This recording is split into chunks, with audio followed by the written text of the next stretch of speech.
Hey guys, welcome back. Defi, degens, drip, and farm for poverty. And I have a distinguished, powerful partner guest with me, Hannah. Here I am. So what is a powerful partner, since I introduced you like that? What does a powerful partner, do you even lift?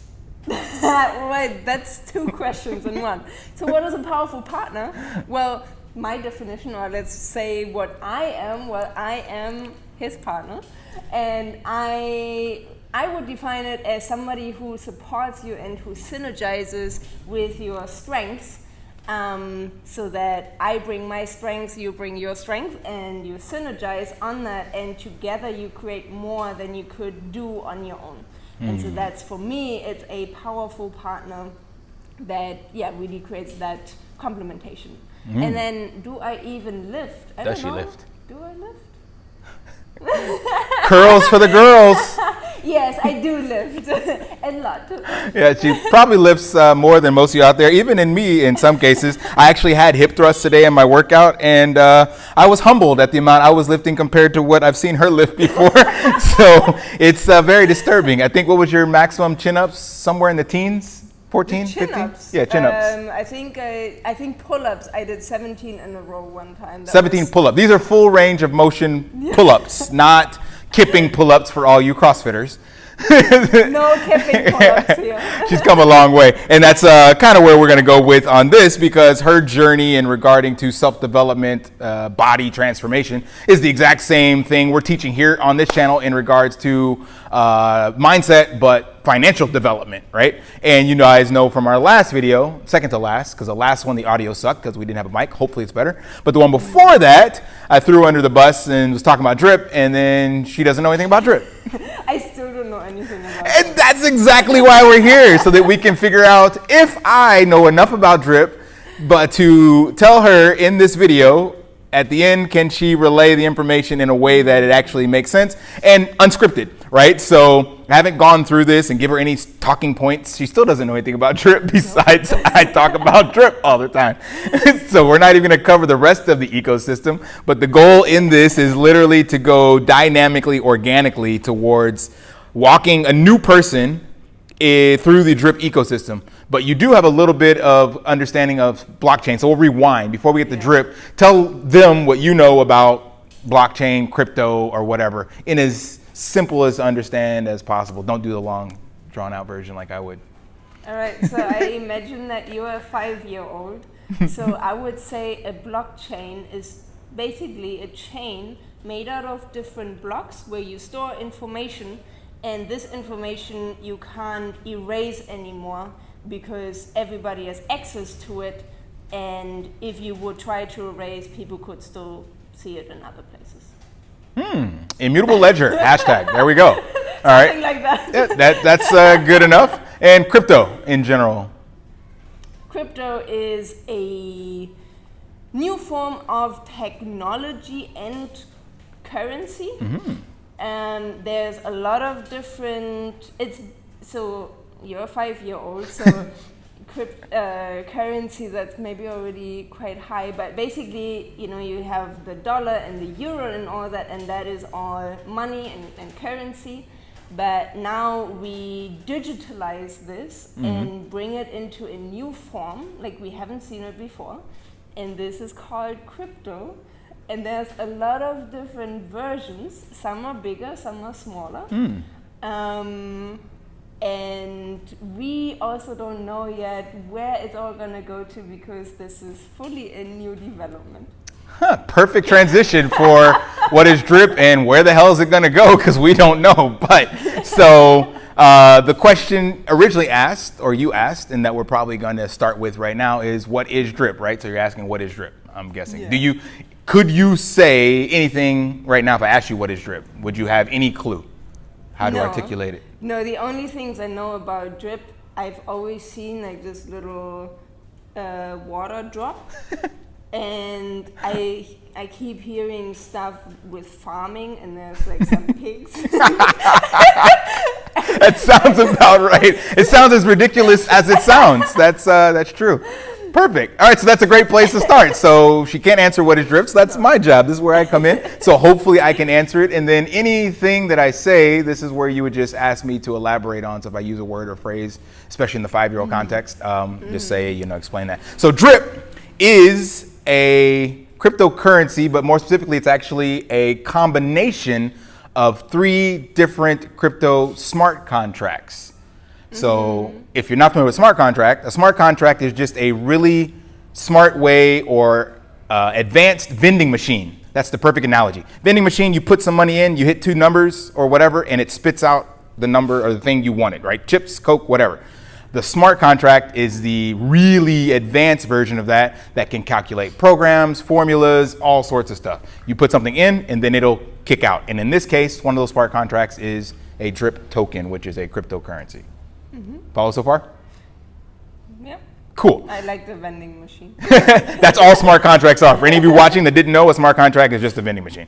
Something in and the output is what you expect. So now, you put something in and then a drip comes out.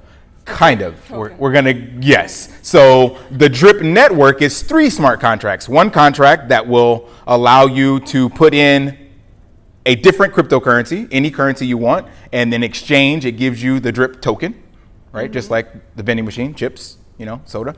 Then another contract allows you to take that drip token and place it into a stake or a pool, a vault. Think of it as a vault or a safe where you lock it up. And that's most familiar with the traditional financial vehicle of a CD, certificate of deposit. You give your bank $100. They say, thank you, we'll hold on to that. 6 months from now, we're going to give you back 110. Slow it down a little bit. I'm 5-year-old. And I'm non-English. I'm a non. I don't have another. So for the 5-year-old. Just don't speak so fast. Oh, that's right. Yeah, certificate of deposit, though, right? No, you said something like CD, and I was thinking of that. Ah, yes. Certificate of deposit. Then you said certificate of deposit, and I was still with the CD, so I started to lose track. So for the 5-year-old, this is where mom and dad give you 2 cookies, and then they say, hey, if you let us hold on to these cookies, then each week we will give you an extra cookie for 1 week, for 6 months or whatever. So certificate of deposit in the traditional world is giving them money, they hold on to it, they do something else with it, and then at the end of that held period, they give it back to you with some bonus. Yeah, okay. So it's basically interest. Yes, okay. Interest yielding, interest bearing account, but the key for that second contract is that you're locking it up, meaning you don't have access to it, you've given it away, essentially. We'll get to how it's paid out later. And then the third contract, which we're not going to cover in here, is the reservoir, which allows for stability of your investment. So we won't dive into that one because that's more complicated. We're just going to focus on the first 2. And technically, the first one doesn't matter because you can do that anywhere on the blockchain. You can exchange one thing for another thing. So the vending machine part of getting the drip token is the easy part. The middle part of the certificate of deposit is what we want to focus on. So that's where we will now move to the second part of the drip token staking, or why would you want it? Maybe that's a question you're asking. It's like, okay, I bought this drip. Why do I want it? Yeah, I just want to ask that question. Yeah, I'm going to give her the questions after this. Why do I want that? Good question. Glad you asked. So in that same analogy is when we buy this certificate of deposit with drip, we now can get paid out 1% per day up to 365 max percent of what we deposited. Basically for 1 year, I could do that. Technically, it's a little harder to explain than that because you can do other things that we'll get into later, but basically you can get almost 4 times back what you put in, but you're only getting 1% of it per day. Cool so far? Yeah. I was still with the, where did you get the 4? Yeah, we just times? round up. Yeah. So 365 is nearly 400. So. Yeah, close enough. All right, so now I'll leave it to you. Questions for you before I go off on these different tangents because it's about your understanding of drip. So now you understand the drip, what the drip token is and why someone would want it. What would be another question you have in that regard? Well, why does it have pigs? There's no pigs on this side. That is for another video. that is way more in depth than this, because I have no idea how to explain farming to a 5-year-old. I guess it's like farming, but yeah, that's to make it simple. It's because, like you mentioned with currency, money in of itself, the fiat kind, has no value besides me being able to give it to you and you give me something in return because we agree that it's worth something, right? So if I have it, you agree that you'll take it because you can now buy bread with it or get a massage or whatever else. In the drip network or in cryptocurrency, in order for that to happen, we have to create utility for it. So in a small group of people, think of like trading baseball cards or collector Pokemon cards. For a certain group of kids, that was really valuable. But to those kids' parents, they're like, why am I wasting this money on this? You know, for the kids, they're like, I'll trade you my shoes, my lunchbox, my whatever it takes to get that one Pokemon card. That's kind of where we are with the Drip Network. Within our little class of people, we realize the value, but by adding pigs, farming, other utility, other people are like, now this has value for me as well in this avenue, this avenue. So the pigs and farms is another utility outside the tight-knit Pokemon group. So it's basically like a Pokemon card, but it's a pig. It could be, yes.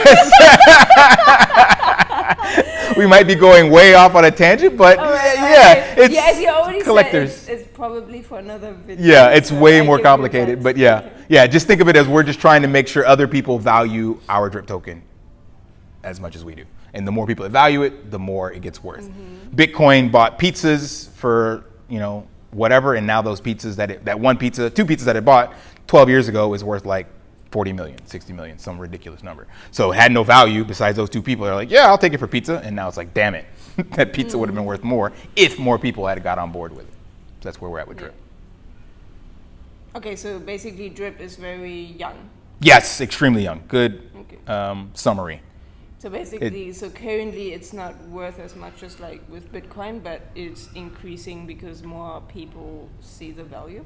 Correct. Market adoption is taking place. So Drip is one of the oldest platforms doing what it's doing that survived this long. So one of the people in our group, very smart guy, has done the analysis to say that 1 year in crypto is about 4 years in the traditional financial world.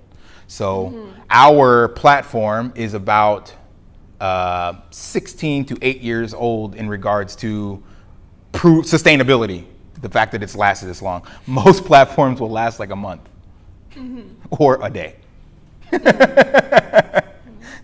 if that long. Okay, in the 16 to 18 years, that's in the real world or in the crypto world? In the traditional world. So 1 year in crypto is like 4 years of traditional finance. Yeah. So I'm sorry. So we'd only be at 4 times 1. Sorry. So we'd be at like 5 years right now. Yeah. Sorry. Bad math. Every time I'm on this thing and I try to do math, I fuck up. You guys know that. You've seen it. No comment on that. 5 years old for Drip. Somewhere around there. So yeah, there's a lot more I could cover, but I just want to see if you could have the basic understanding of the Drip token and why someone would want to purchase it as a new investor.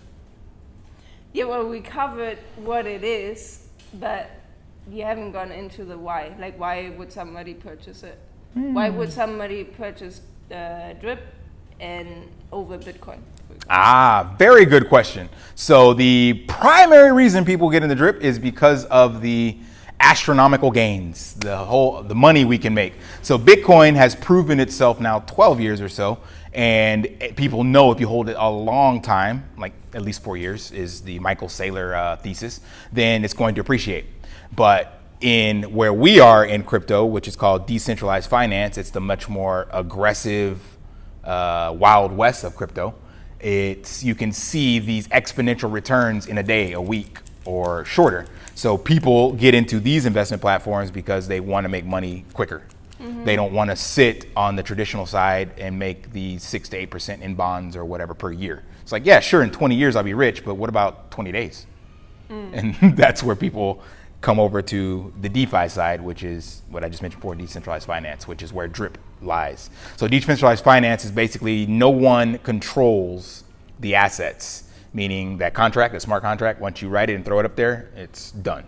And it will remain there forever. Even if the internet shuts off, when the internet comes back on, it'll still be there. Right. So that's the big allure, is making money and nobody controlling it. That sounds like Wild West. Wild West with a little bit of organized chaos. Yeah. Yeah. Does that make sense? Yeah, so far, yes. So I think, like, let's just say I'm anybody, they would probably have the question, what's the downside of it? The downside, yes. With great responsibility, with great power comes great responsibility, right? Spider-Man quote. So the downside is extreme volatility. So you are making this 1% per day in the DRIP token. And the DRIP token is a traded asset based on speculation and market emotions. So one day it's up, the next day it's down. And no one knows where it will be tomorrow or in the short term, but most of us within the ecosystem have a vision that we've gotten from the developer of where he wants this entire ecosystem to go.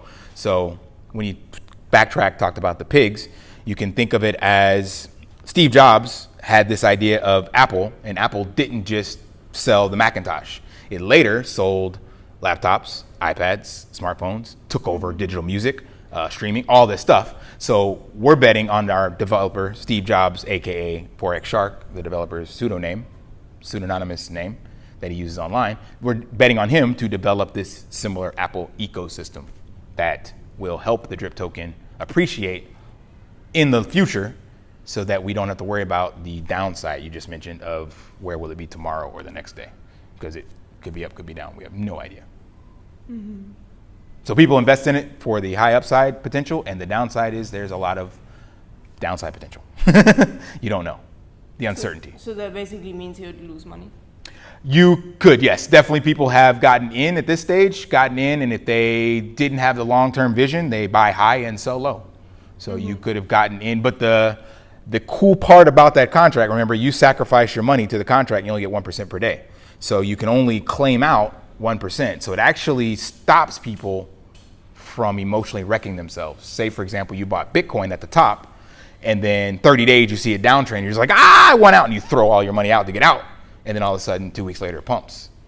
In this case, if that happens, you only lost the 30 days that you were taking out, 1% per day, because you don't have access to the rest of it. So it's less volatile in that regard, but since it's not as big as Bitcoin, $10,000, $50,000 can swing it much more. And if it's so volatile, how can they ensure that you actually get 1% out? Perfect question. Well, the insurity... Because that's on top of what you invested, right? It's not your investment is on top, like an interest. Yes. So you're getting, 3.65 on top of what you invested, and the security of it or insurance of it is it's baked into the contract. So the contract will pay you out, and the tokens, since they're digital, can get created to pay them out. That's where the volatility comes from, because we don't know what the price of them will be, because the price of them is dictated on how many people buy, how many people sold, how many people are holding, how many new people come in, all these other things. So you're guaranteed to get that token because the contract says so. If you give me this, I'll give you that, just like the vending machine. Unlike the vending machine, it doesn't run out of stock. It can always pay this out. But how does that work? Because there needs to be some money behind that, right? The money, good question, because we didn't cover that, comes in the form of taxes that are, when you buy it, there's a tax. When you sell it, there's a tax, very similar to the way our traditional government works. So there's a lot of taxes baked in to add money back into the system so that it's not just paying out without any kind of safety net, so to speak. So if you buy it, there's a 10% tax. When you add it to the staking platform, there's a 10% tax. When you sell it, there's a 10% tax. If I were to transfer it to you, there's 10% tax. So that limits the trading, day trading that normally people would do. Because in order for you to get your money back, you got to have a 120% return in that short period of time if you're going to buy and trade it. So since it's all these taxes go back into the contract, it can make it a lot more sustainable. So basically, again, the way our government's supposed to work, taxes are supposed to pay for everything, and they're not supposed to print more money, but they do. Yeah, I guess that's a part that I haven't fully understood yet with something like drip. I mean, that's also super new to me, but like from the little conversation we had right now, I know, okay, it's very volatile, so people put money in, and then that goes up and down, and somebody is there that tries to increase the value and basically get more money in, but also increase the value of that, right? Because you want to get more money out. Yep. But there needs to be some kind of mechanism. So I still don't quite get how exactly that's different to what the government is doing with like printing more money. Because I just don't understand it. That's a good question, because the way the government works is that some central organization controls that flywheel. They turn it on, turn it off. And they are the ones that benefit, because when they turn it on, they can buy more things with it, real world assets, and depreciate the other stuff that you have. In this, it's just a contract. So everyone is equally benefiting or suffering, because the contract decides how much need to be printed, and only enough are printed or minted in this case, if there's not enough taxes to cover it. So the minute additional utility is added, pigs, farming, all that stuff we're talking about, that gives other people a reason to say, hey, I want to participate in this network because this has more utility for me over here, and I can do this with it and do that with it, which reduces the sell pressure and increases the amount of people buying it. Therefore, the value increases, and we have more taxes to pay this out. So the fact that it's been doing this for about 15 months now already kind of speaks testaments to the sustainability of it. There's about 120,000 people in the ecosystem utilizing it, which for crypto standards is large. For traditional finance, very small. But it's all those things have been tested, and it hasn't broken or anything like that in this time period. So that's what gives other people looking at it, the trust to say, yeah, let me see what happens if I throw $100 at that. And then when that continues to happen, this grows even more in popularity and people join it. Cool. Yeah, I guess we will see where it goes. Yep. Perfect. So that's going to be our wrap up. So that was hopefully insightful for you guys. You feel like you have a better understanding of drip? Well, at least now I know what drip is. So Perfect. The next time you ask me, I can't say no anymore. So that's how we'll wrap it up. What is drip? So drip is basically a cryptocurrency. There's 3 smart contracts, but we only cover 2. And one is like a vending machine. And hold on, I think I mixed up the second one. But basically you put something in and you get a token out. That's the vending machine. And then there's also one where you can, you put something in and it's held for a certain amount of time. And then you get 1% interest per day on that, but only up to 365%. That's a good summary. There's a lot more details. Those of you that know about drip already know that, but I think for a new person, we give her A-, because nothing's perfect. So you get A-. Yeah, sounds great. All right, guys. So, I forgot to mention this in the beginning of the video. Damn it. Don't forget, remember we have the scavenger hunt thing going on. So right now you can just donate to the Treasury wallet, so that come the month of September, we will announce a random secret word. And after you collect all those, you'll get that 100% of that Treasury. So right now, just donate to the wallet and you'll be able to see that on the blockchain. Also, don't forget this is No Sell August, so be sure to participate in that. And by the way, scavenger hunts are amazing. I haven't participated in yours yet, but make sure that you participate, because scavenger hunts are just a lot of fun. Yeah, that's what she said. So be sure to do that. That's it. Nothing else? All right. Well, not for now. I think your video is long enough already. Yeah, probably. All right, guys. Until next time, lift daily and achieve your impossible. And stay powerful. See ya.